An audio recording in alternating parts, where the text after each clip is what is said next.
Okay, good morning, everybody, and welcome to this breakfast session.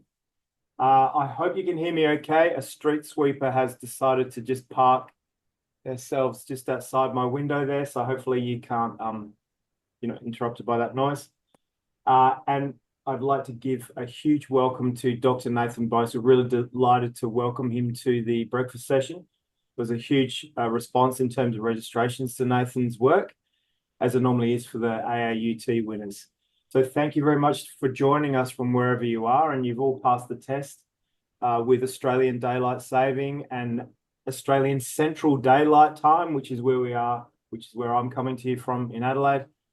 And we have Nathan, who is from QUT, but is currently in New Jersey. So the whole thing's come together well. I guess it's one of the positive sides of Zoom. So thanks very much for being there, Nathan.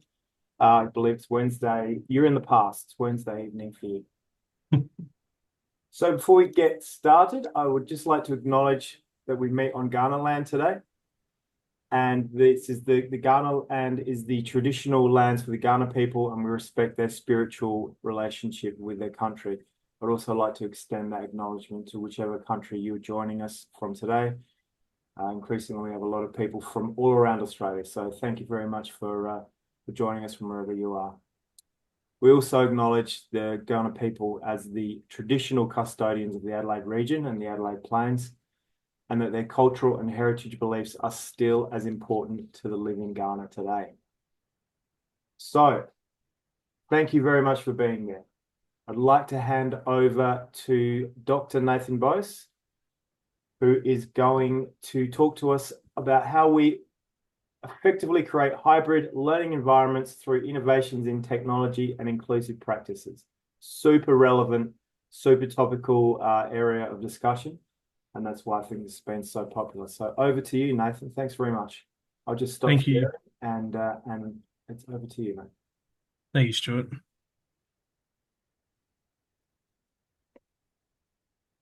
All right, everyone. Thank you so much. I'm very excited to be joining you all today and for such a large turnout. I've never gotten to talk to this many people, I think, before about my teaching practices, which is fantastic. So Stuart read the title of my talk, and I think I just want to highlight the fact that I put a question mark at the end of my title. And that's because I don't feel like I'm an expert in this area, but it's, I think, areas that I want to share with you to raise discussion so that we can all hopefully learn from each other and do better in these areas. So I would also like to start off with just a acknowledgement of country, and I would like to acknowledge the Turrbal and the Yagara as the First Nations owners of the lands on where all this work I'll present to you today was conducted.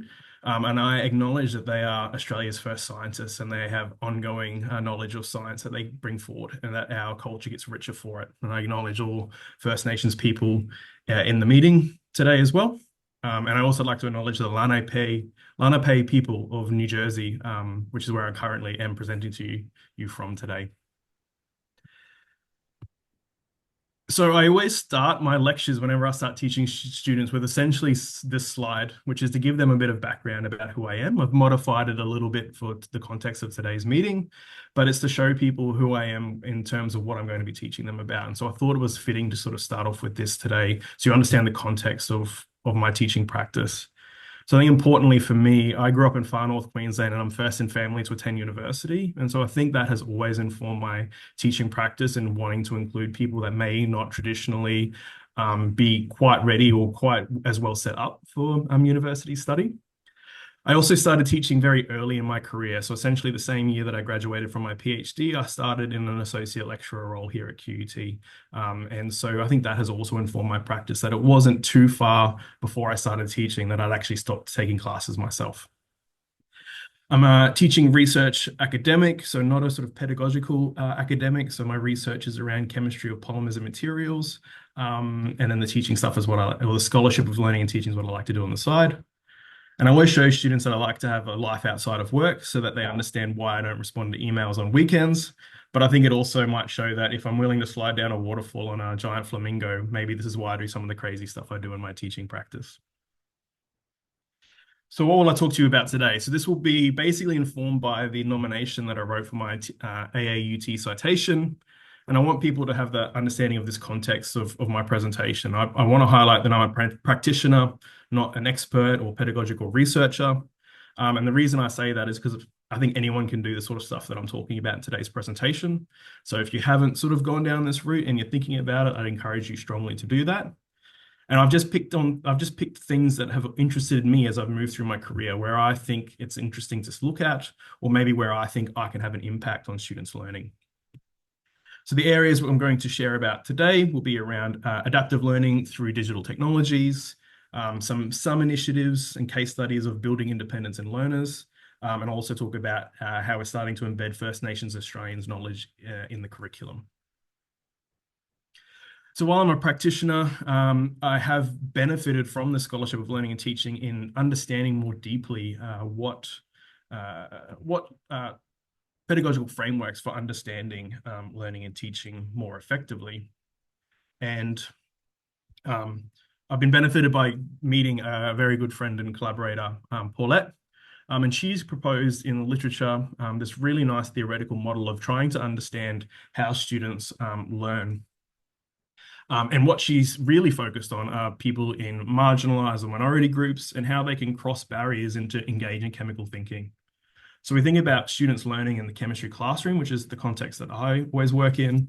We want students to engage in chemical thinking, and there's going to be a range of sort of barriers or borders around those that they have to navigate to get there. So there's the context of the learning that they need to understand. There's the resources that they have available to them. There's the learning environment we create around those resources. And then there's also the Eurocentric view of chemistry education. And so students have to be able to navigate across these to really engage in chemical thinking. And I think this is a really nice framework when we want to start thinking about diversity and how we can include everyone in learning, and understanding that these borders are not going to be the same for everybody, and how the students can navigate that. And so in Paulette's model, she's got the engagement in chemical thinking is right at the heart of what we're trying to do in this learning. And then there's elements that are in the students' resources and control, which are the red bordered box. And that's sort of outside of our direct control. We have a few different levers that we can pull, which I've highlighted in blue, around our curriculum design, the way we implement learning, and also the way that we sort of behave or model behaviors in the classroom. And what we hope is by pulling these levers, we can influence what happens in engaging students in chemical thinking. And so I think this sort of really sums up the way that I approach my learning and teaching challenges. And so in this first one, I started deploying an adaptive learning tool in my classroom, and then this sort of developed into a Scholarship of Learning and Teaching project. And actually, Paulette came in on board to really help me with understanding how to analyze this project. And she was super excited because it was the first practical test of her theoretical model. So the challenge that I saw when this actually started from my very first semester of teaching, and I knew that coming in and teaching organic chemistry to students, there was a big challenge. And that was that we use these representations in chemistry to draw molecules, and usually it's in some kind of shorthand notation. And while I can look at these structures and I can look at them and bring out lots of meaning, I can understand the different places that molecules exist, the different types of molecules that are present. And then from that, I can actually infer about their reactivity or their properties. And I can get a lot of meaning from these symbols. But unfortunately, I think when students start out learning chemistry, these symbols don't look as informative as that. They probably look a lot more like this for students in the classroom. So very, very beautiful hieroglyphics, but for a long time, these had no meaning to us in Western culture. And so what we need to do is to be able to unlock these symbols for our students. And so I see the analogy here is finding the Rosetta Stone was what archaeologists needed to do to be able to understand the hieroglyphics. And so what can we do to unlock the meaning of these symbols in the chemistry classroom? And right before I started teaching my very first semester, we had a bit of a showcase from our learning and teaching unit who were showing off some technologies that they'd found online that might be of interest to us. And one of them that was being shown was a technology called Cerigo. Now, it wasn't a chemistry-related tool at the time. There was some other example, but as soon as I saw it, I saw how this could fit really nicely with my chemistry classroom. And so I took that and actually created a module to be used in the classroom in that very first semester. And you can see here, this is kind of a bit of an example of some of those very early uh, um, activities that are created inside the tool. And so it's very sort of flashcard based, particularly at this point in time. And that I thought was really, really useful because what we're trying to do is get students to understand the symbols in chemistry and how that relates to terms and words, how it relates to structures and parts of molecules, and how that might eventually relate to properties.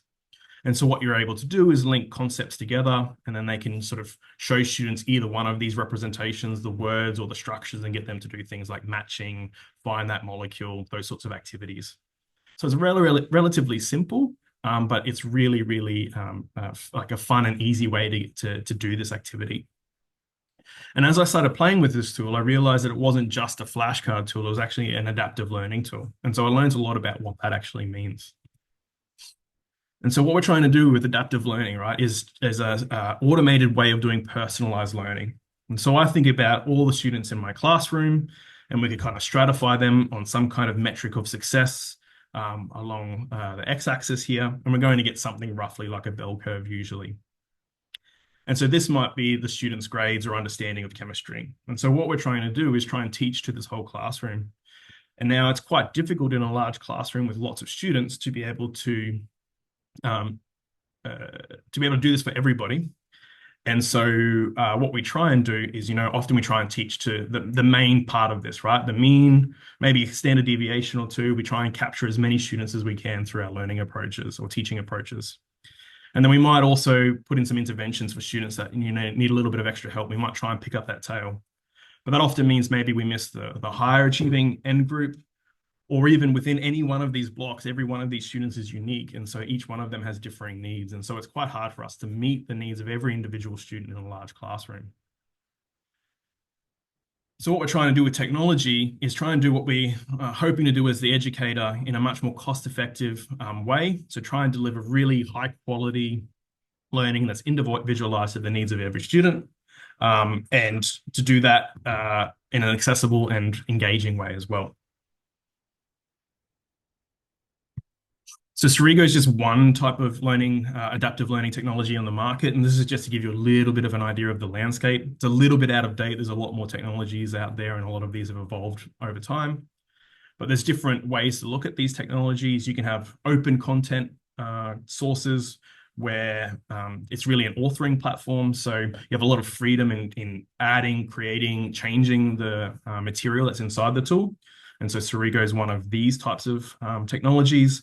I know Smart Sparrow has been very popular around Australia over a number of years as well. There's also closed content where you might have limited or no ability to edit or change the information there. But what you'll notice is these are typically coming from textbook companies and publishers like Wiley, McGraw, Cengage. And so their IP is tied into that closed content materials. But the nice thing about these are often you can kind of launch them straight away because there's so much material, questions, and that built into them already. And so then you can look at the sort of landscape and you can look at, are they off the shelf ready to go? Or is it an authoring platform that requires a fair bit of input from yourself? And whether you can deliver a whole course through it, or if it's sort of supplementary study, or if it's somewhere in between. And at the time when I took Surigo on, it was probably down in the supplemental authoring platform area. And so I've done a lot of work to write a lot of material for my course to help support study. Now, each one of these adaptive learning platforms are not the same. They're all trying to achieve similar outcomes of personalized learning for each individual student, but they do that through different means. And the reason that I really liked it, Surigo, is that it has this adaptive learning engine that's built on two fundamentals of learning science. And these are really intuitive to anyone who's an educator. So one is the concept of distributed learning. So we know that learning little bits over a long period of time is much more effective than trying to cram everything at the end. And that retrieval practice is the best way to study. So rather than just constantly writing notes, it's actually about testing yourself, trying to problem solve or try and recall information. And so what Surigo is trying to do is to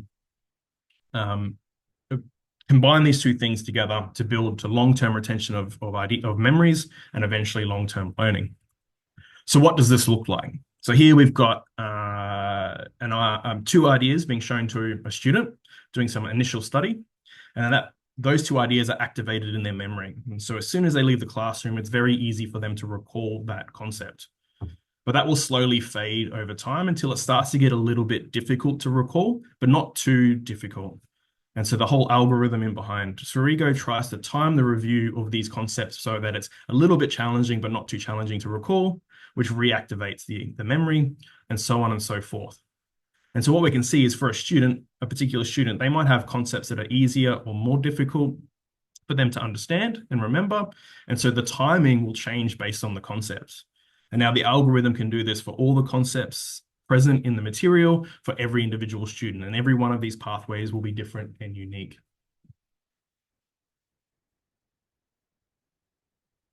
So we go back to thinking about this React framework. What we're really trying to focus on now is the student themselves and what the learner can do to activate and engage in chemical thinking.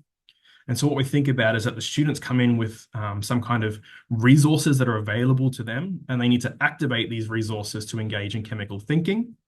And that will allow them to learn and practice, which eventually changes their outcomes. And then this is a cyclical process, because as they gain more knowledge, or their outcomes improve, or their skills improve, this improves their resources, and so it goes on and forth. Now we need to think about the intellectual resources available to students. There's for every different student, there's a whole different background that they'll bring to the classroom, which means that their resources are not going to be identical. It could be around their knowledge, or their knowledge of how they know things. It could be around their chemical skills, maybe how much practice that they've had at chemistry, or it could even be their predisposition towards chemistry. Chemistry sucks, or I'm not very good at chemistry.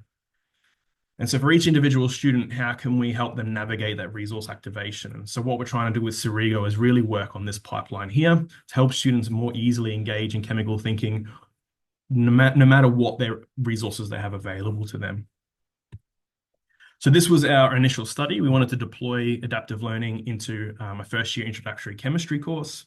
We wanted to measure the impacts on student learning, and we also were hoping to learn about how to do this in a sustainable and effective way. So our three research questions were, first of all, just, is this an effective approach? Is it adaptive learning an effective approach for teaching chemistry or supporting learning in chemistry? And can we actually have differential effects for students based on their current resources they have available to them? And do we see long-term effects of these interventions later in the student's degree? So we deployed Sirigo into a first-year general/organic chemistry course, which is called CVB 102 at QUT. And there's a partner or sister course called CVB 101, which is general physical chemistry. And typically students either take that before CVB 102 or at the same time as CVB 102. But they did not use adaptive learning in CVB 101. So this is part of our controls that we can use in our study. We integrated the Sirigo as a blended tool to support learning, but it wasn't tied to assessment. So there was no grades or marks awarded. It was just, students were just informed this is a great way to learn and support your learning. And we use this over a number of years, and this study cohorts about 3 years of data and about 400 students. From the Sirigo, we get some analytics. We can measure the times spent in the tool for the students. And we can also measure their relative engagement. So not just how long they study, but like how effectively that's being done through this set level from their analytics. And the set level is meant to match with the potential long-term learning for students as well. So this is just a histogram of how many hours students spent studying or using the tool in their class. And so we can see across a whole semester that generally less than 30 hours were used. And this was kind of what we were hoping for. The tool recommends sort of very short, frequent bursts of study. And from some focus groups, we got information like students talking about how they would use this on their bus rides or their commutes to university. And it's a great way for them to find little parts of their day that they could then make a little bit more effective for their learning, which is exactly what I'd hoped that students would do with this technology. We can look at the analytics from the software, and we can look at the set level reached in the software. And so even with relatively small amounts of study, the students are moving very far through this set level. So level 5 is basically the max you can hit. Level 3, the software recommends, or the Cerigo recommends, that's probably going to give you about 12 to 18 months of long-term learning. So um, it's a good benefit for them moving through their degree. So very early on, we started to see nice correlation between the score that students were achieving in their set level and their grade in CVB 102, which was highly motivating for me. And after the first semester I ever used this, I got this one piece of feedback on the student evaluation survey, which says, it's a faster and easier way to study. Love how it can replace Candy Crush. And when I started out, that was my goal. It was like, how can we use something that's accessible on a phone that students can replace time spent using less productive apps to help boost their study instead? So this was really the strong motivator for me to continue this over a number of years. Now, what we wanted to do was not just see a correlation between score and study. What we're hoping to see is can we meet students at their level, right? Can we work with students of different resources? And so what we looked at, first of all, here I'm showing you is these are students that didn't engage in using Cerigo at all. They just decided to either not exclude themselves or not use the tool. And what we're looking at on the x-axis is the grade that they got in the other chemistry course with no adaptive learning. And on the y-axis, we're looking at the grade that they got from our CVB 102. As we see, there's a very, very high correlation, which is kind of what you would expect. If you do really well in a previous chemistry course, you're going to do well in this chemistry course. If you don't do so well, chances are you're not going to do well in this course either.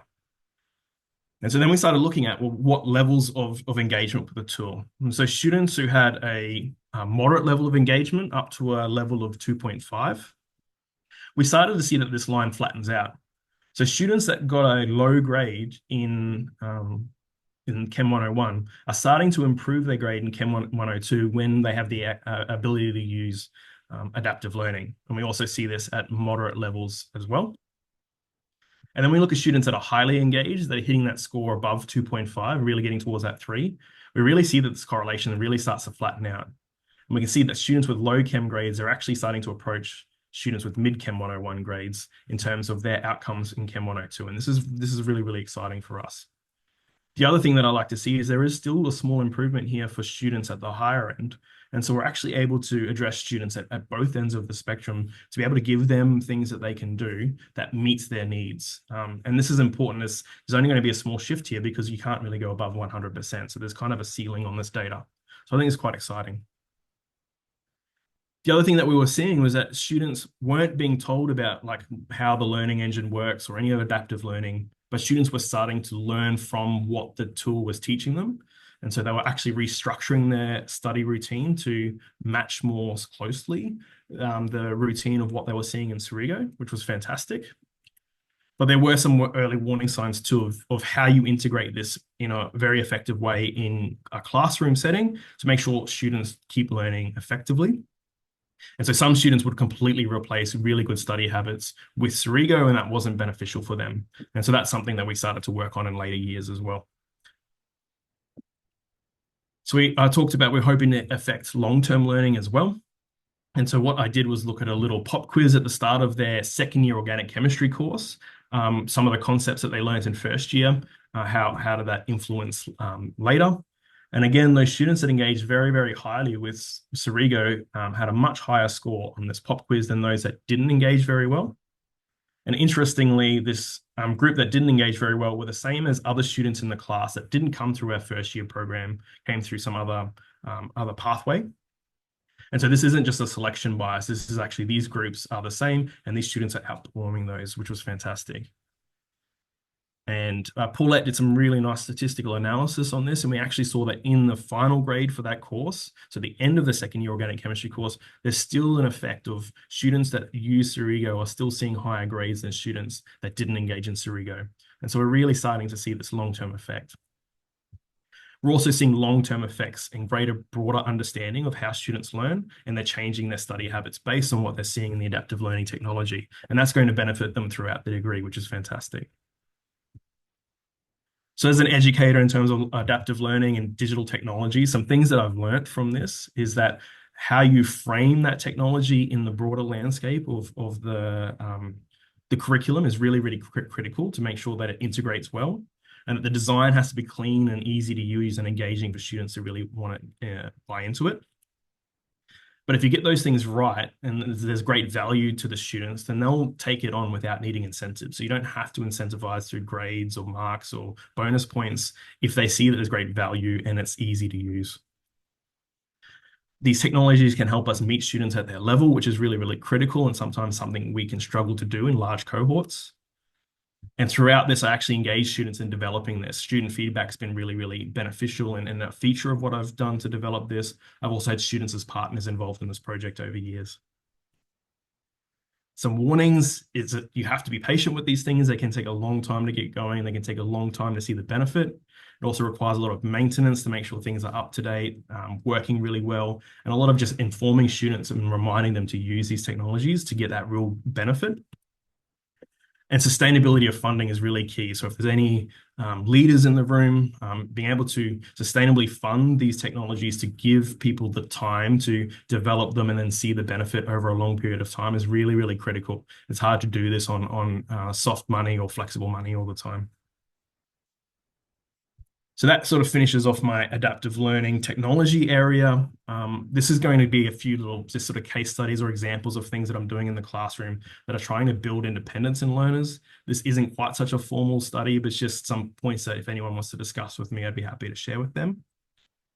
And this is really about how I approach these blue boxes. How do I do curriculum design and instructor behavior to try and help students engage in chemical thinking in more traditional classroom settings? So I'd been interested in trying to flip the classroom for a number of years. I'd seen the literature and plenty of people present on how beneficial that was, but it was always hard to find the time and the motivation to do that. COVID-19 came along, and in 2020, I realized that here's a great opportunity to do this. Now, I don't know if this picture in the middle is meant to represent my students who are frustrated about listening to my videos, or that's my frustration of trying to record the videos, but either way, during COVID pandemic, I really wanted to avoid this frustration and isolation of students. So I flipped the classroom online when we're teaching online. I replaced lectures, instead of recording them, I replaced them with these self-paced learning modules, these documents. I used this technology called Articulate, which we had available at the time. The reason being it was very, very accessible. You could create really, really nice, engaging materials with lots of questions and embedded videos and things like that. And we could deploy this through our LMS to students for free. We've actually now ported all of this to Canvas H5P. So if you have Canvas, this also can work quite nicely in there and have really nice design as well. So the idea is that instead of students listening to lectures, they'd be reading things, watching videos, practice questions, little interactive modules and panes that they can work through. And that allowed class time instead to become active instructor-led sort of tutorial sessions. And I'll show you a little bit of what that looks like. And then we maintained student-led workshops and practicals, which we'd already implemented in the course over a number of years earlier. And what was really nice was that students really, really engaged well with these modules. So this is some feedback from despite this being a first year course, the student was a third year chemical engineering student who'd come through. So they'd actually seen a lot of courses, and they really, really enjoyed the way that they could engage in these resources, the way that it engaged them and made sure that they were actually learning. And so I took that great heart in this sort of feedback. So that means that in the classroom, what we're trying to do is a lot more like problem solving, often led by the instructor. So working through problems maybe on the board, but also doing some classroom discussions and activities. And this is where I get to do some fun stuff as well. So here's like an example question. We have a lot of these classification or grouping type questions. And rather than just getting them to do this as small groups, what I actually do is print all of these molecules out on pieces of paper, get some volunteers up the front of the classroom, and then everybody in the class has to work together to get everybody arranged in the right order or grouped in the right places. I wish I'd taken a photo of one of these activities in action. And the first time you do this in the semester, the students all groan and they think it's naff and oh my God. But typically by the end of semester, if one of these activities is later in my class, students will start to ask me about halfway through the class, oh, when are we going to get to do the activity? Because they actually start to like them reluctantly. And so this makes the classroom, like the lecture theatre, just a lot more fun and an enjoyable place for everybody to be. And I actually really, really like these classes now. This is Also during this time, and not completely linked with the flipping, but we've also looked at assessment to try and build independence in learners. So in our practical classes, we've employed a chemical lab notebook for students to use. Now, this wasn't completely innovative. This was already being used in a general science course that all the students did in their very first semester.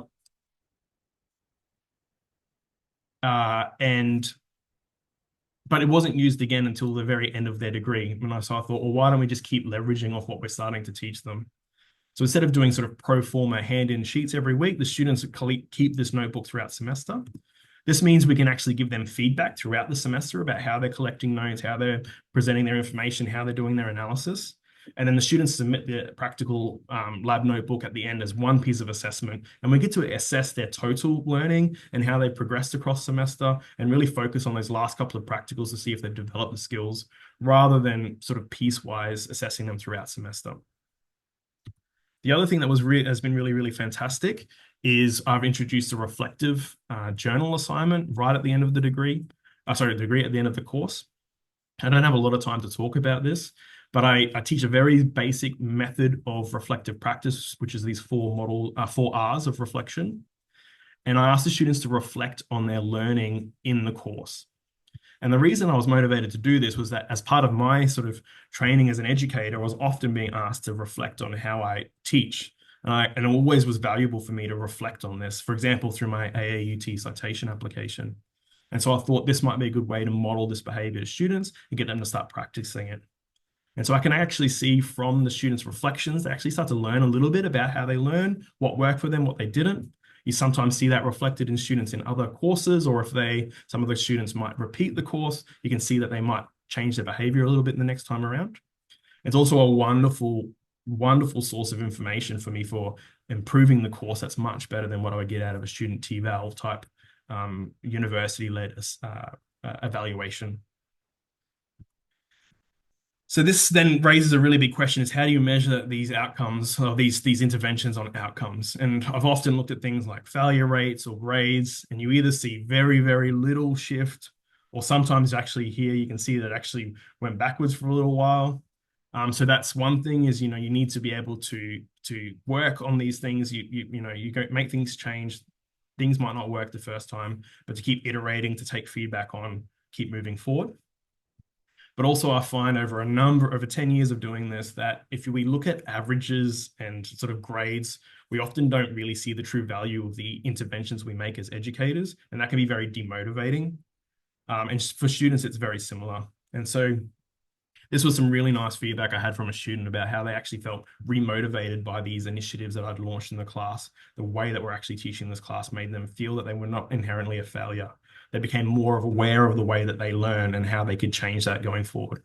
And for me, that's a real measure of success, is that having those impacts on individual students is far more important.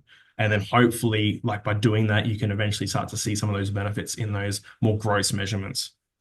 But if you only look at the gross measurements, you become very demotivated. I know for myself, I was very demotivated in teaching around 2021, 2022, around a lot of the pressures that were coming post-COVID around systemic administration and things like that. But through flipping this classroom, I've become remotivated and love being in the classroom again with students. And so it's really changed my perspective as well, which is fantastic. So the last 10 or 15 minutes, I just want to talk a bit about what we're doing at QUT to embed First Nations Australians' knowledge in the chemistry curriculum. This is a good team effort. So we've got Joe Sambono, who is a curriculum expert on Indigenous science for many years. And QUT's Faculty of Science employed him to really help us as a faculty to start to embed this knowledge in our degrees. And my colleague, Associate Professor Hendrik Frisch, him and I basically started off doing this at the same time. So we did a lot of like peer mentoring each other through this process and solving some of the problems we had together.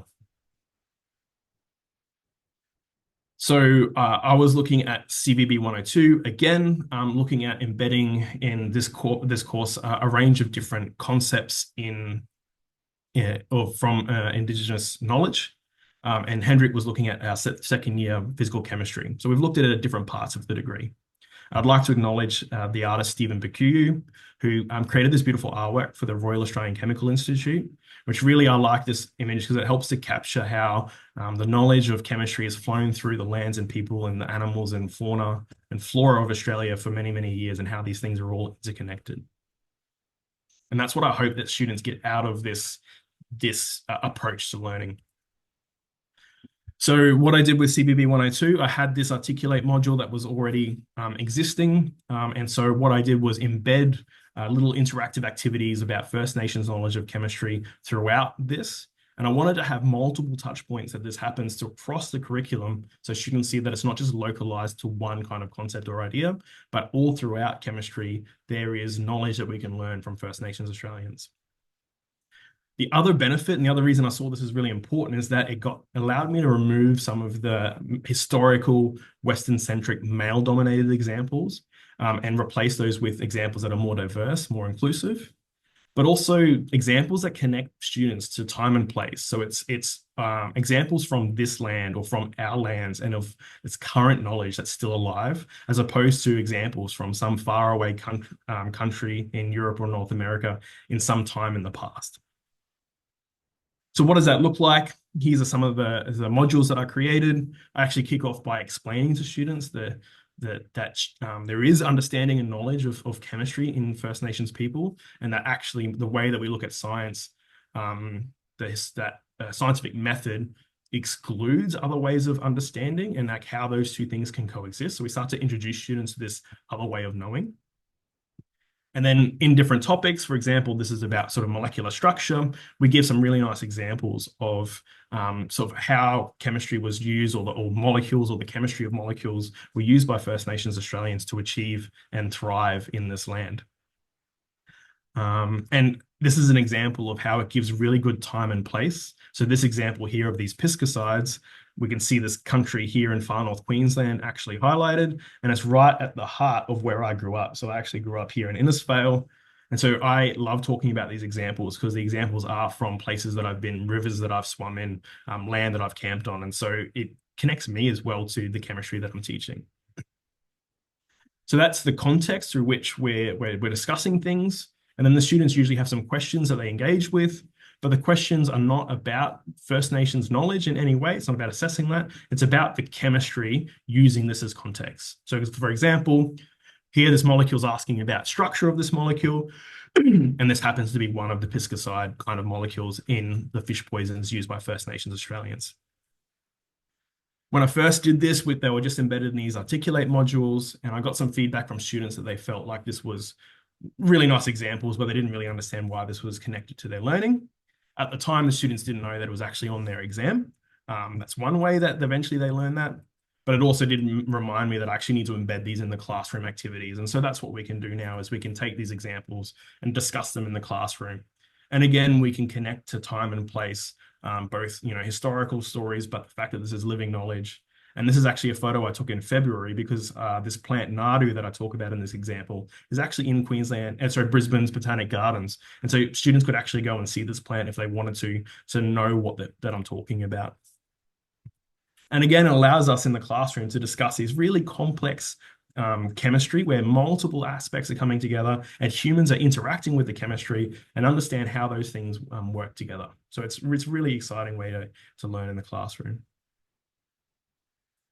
Hendrik is now teaching in the first year course, and so he's looking at how to also bring this into the workshop activities. And so again, looking at providing context of First Nations understanding and knowledge, and then asking questions about the chemistry and the molecules that are involved.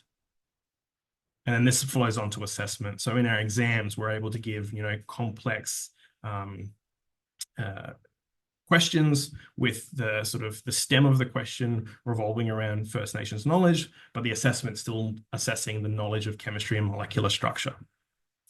And this is trying to get us to be able to say and move away from just showing students that this stuff exists to actually getting them to recognize that this stuff is important.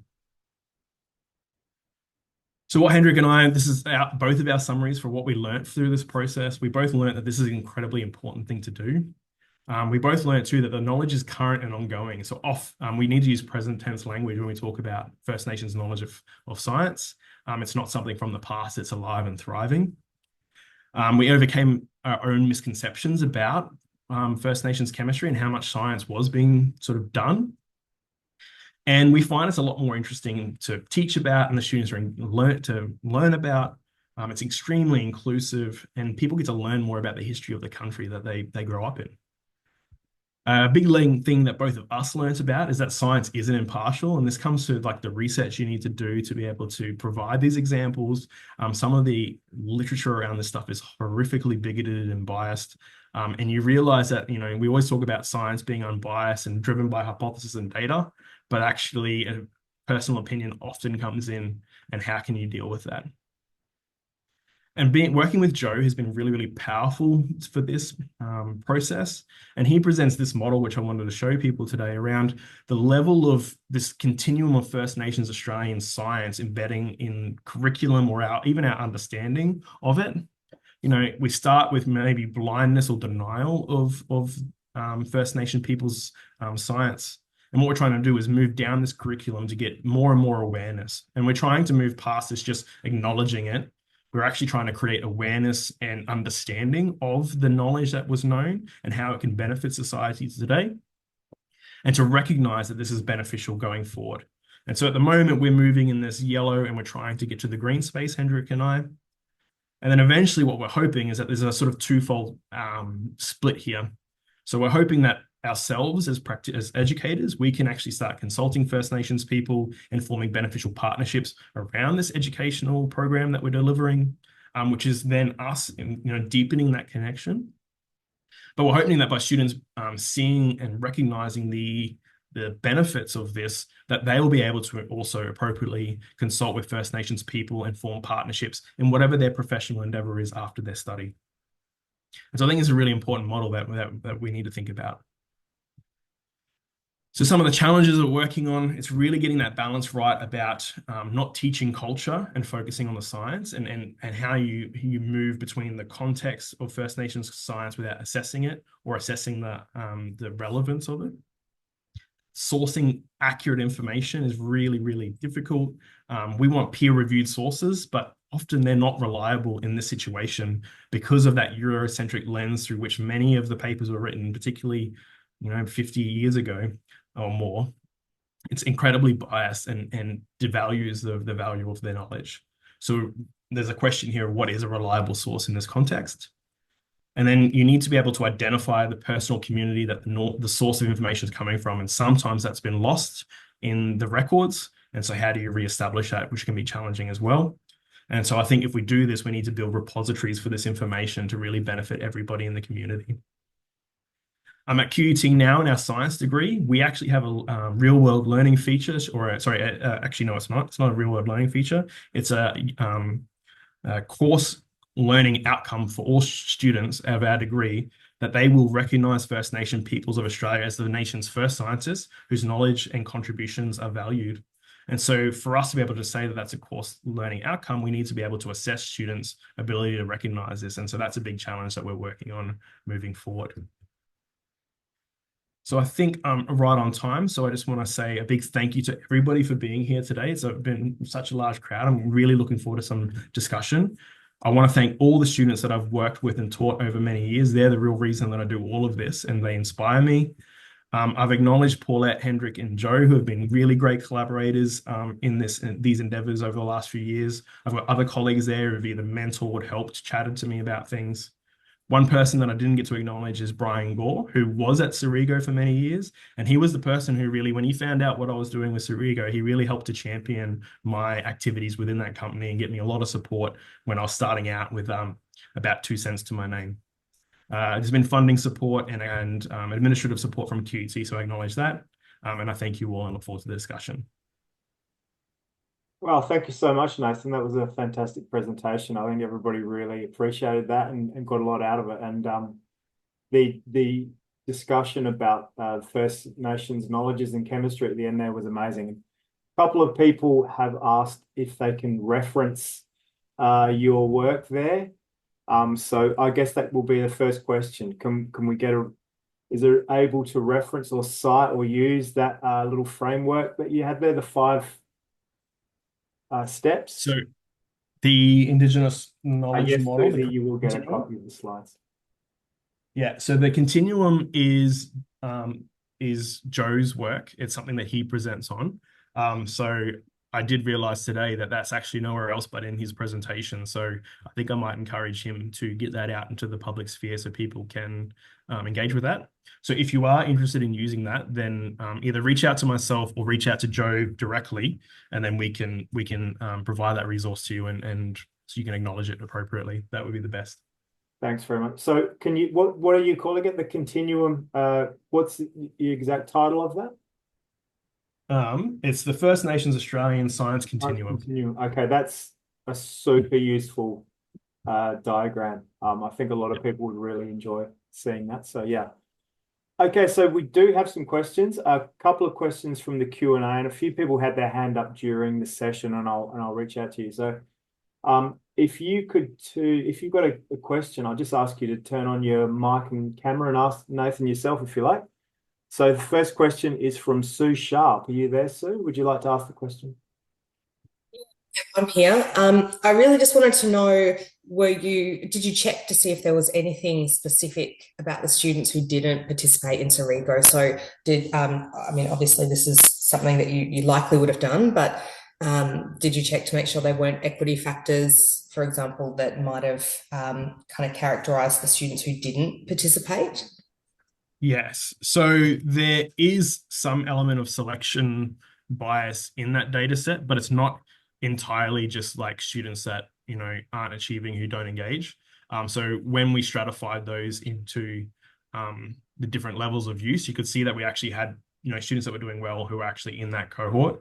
So we did do some statistical sort of normalization of that the best we could. And we acknowledge that there is a small amount of selection bias. Well, sorry, not a small amount. There is selection bias in that group set because we've done this as an intervention as opposed to a rigorous, blinded study.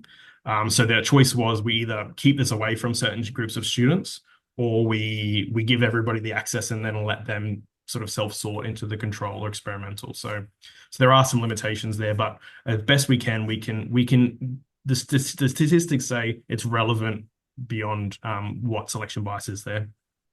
Thank you. And just for context, it's more how do we encourage students to do that who might not otherwise, not so much hey, it's not great science, because obviously you do what you can with what you've got. Thank you. That's right. But yeah, that's actually super relevant. So trying to find ways to communicate that to students. So some students got it straight away. Like you get the most keen students who get the email invite that morning before the class who have already signed up and done half an hour of study before class. And then you have others that 6 weeks in, you're still trying to get them on board and eventually they get on board. So that is a big challenge. And so it's about the way that you communicate that through the class, and you need to constantly and continuously have that discussion with people and students and at different points in time. So that's the way that I try to address that. Thank you. We've got another question from Lorraine. Lorraine Hurley, if you're there, would you ask a question? Hi, Lorraine. Hi, Nathan, that was terrific. We're trying to work out how to put First Nations science into our biomedical science degree, and it's how to start. Where do we go? Who do we ask? What do we look for? How do we do it? I think this is fantastic. I love the continuum, but how did you actually start? Where did you start finding your examples and who did you ask? And anything that'll help us sort of say reinventing the wheel would be great. Yes. So we had a big benefit because we had Joe. So he gave a seminar in our school. He gave a bunch of examples. Like he actually was like, here's an example for chemistry and here's an example for physics on different topics, so that there's no excuse of you don't know how to start. So that really helped. Now you can reach out to Joe and he can share that information with you if he's available. But actually a good place that's accessible to everyone is Joe wrote there's the ACARA school student, like K1 to 12 curriculum for the national curriculum. And there's a Indigenous science curriculum there. And there's examples across the whole curriculum. And while the concepts there are simple, they're a really good inspiration for me. So that's where I actually went to find more examples. And he's also got a lot of sources there that you can start to look at to try and start finding the right sources and stuff. So yeah, the ACARA curriculum is how I would look into that. Thanks very much. So a few people had their hand up. I've got Judy, Sev, Amanda, Nelly, and Jane. So a few people have left. If you're there, Judy, are you able to ask your question for Nathan? Judy may have left. A few people have to go off and teach. So the next question is from Sev. Are you still there, Sev? I'm here, still here. It's a silly question anyhow. How did you actually get the funding of this the software to the students, and were you able to actually get a kind of free version? Because the pilot version says if you try the pilot version, you will be denied kind of thing. So I'm just curious about that go part you are talking about. Thanks. So that was a long, twisted journey. So when I first found the technology, it was I paid $10 a month and I could have as many students as I wanted. So that was the first year or two was super easy. I just paid it out off my own credit card. I was just like, this is great. And then I think they worked out that they were going to go broke very fast with this model. And so they changed their business model to be student-based licenses, but they recognized what I was doing. They recognized that was a big change for me. So they also gave me another year for free, which got me along a bit further. And by that point, I'd sort of shown enough in the faculty to get some faculty funding, which got me another 2 years. That was about 5 years in. And then the challenge was I'd done a lot of work. I've actually done a lot of work outside of just this chemistry course, which I've discussed, showing that it works in anatomy, it works in different classes of chemistry, that it can cross borders. And so I was hoping to get institutional funding and get like a site license. I could never get that at QUT, but eventually I at least got sustainable funding for my course from our faculty. And that kept me going for another sort of 4 years or so, 3 years. But I've actually we've just done curriculum change on that course. And I've actually removed it from the course because I can't hand on heart know for sure that technology funding will be there going forward. And so I don't want to build another whole course around it and then be scraping for money again and again. So I know that it works, but I've actually had to remove it from my teaching practice around these challenges. So it's really important. Yeah, thank you. Thanks, Seb. Okay, there's another question from Amanda Rosso-Bhakti. Are you there, Amanda?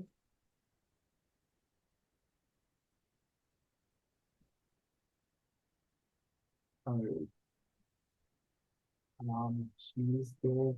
Okay, there's a question. Nelly has patiently had her hand up. Hi, Nelly. How are you? Would you like to ask the question?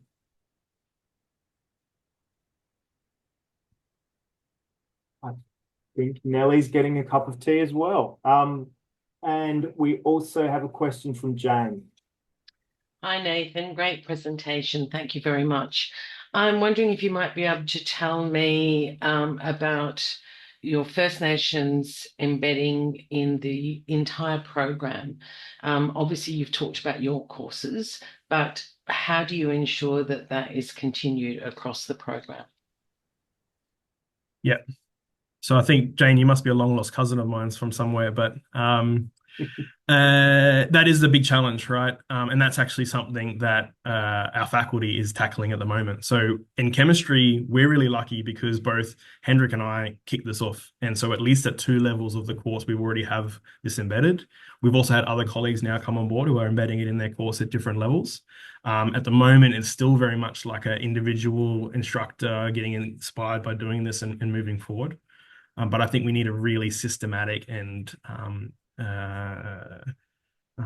what would you say, sort of a more systematic approach to that and someone to lead that. And so I think that's something I would like to do, at least within the chemistry curriculum, is to go back when I get back to Australia and kind of be like, all right, I'm going to lead up how we're going to make sure that this happens across the degree at the appropriate levels, and we can actually demonstrate we move through Joe's continuum. And then hopefully then we can then team up with other people in the different departments of our faculty to achieve that in the degree. Fantastic. Thank you, Nathan. So does anyone have any questions just before we go? Any questions for Nathan out there? I think we're done. So that's perfect timing. So thank you very much, Nathan. That was a really fantastic and informative presentation. I can see Thanks, everybody. you got your AAUT citation. Very well done. I'd like to say a huge thanks on behalf of University of South Australia and from the AAUT. And yeah, we're really delighted to have had you here this morning, Nathan. Thank you so much for taking the time in your sabbatical in New Jersey to join us this morning or this evening, No wherever. worries. So I just also want to say, like, if anyone wants to reach out and chat to me about anything or ask me anything offline afterwards, please reach out. I love talking about this stuff. fantastic. We really appreciate that, Nathan. And thank you so much for your time. And thanks for everybody for being there this morning, this evening, wherever you are.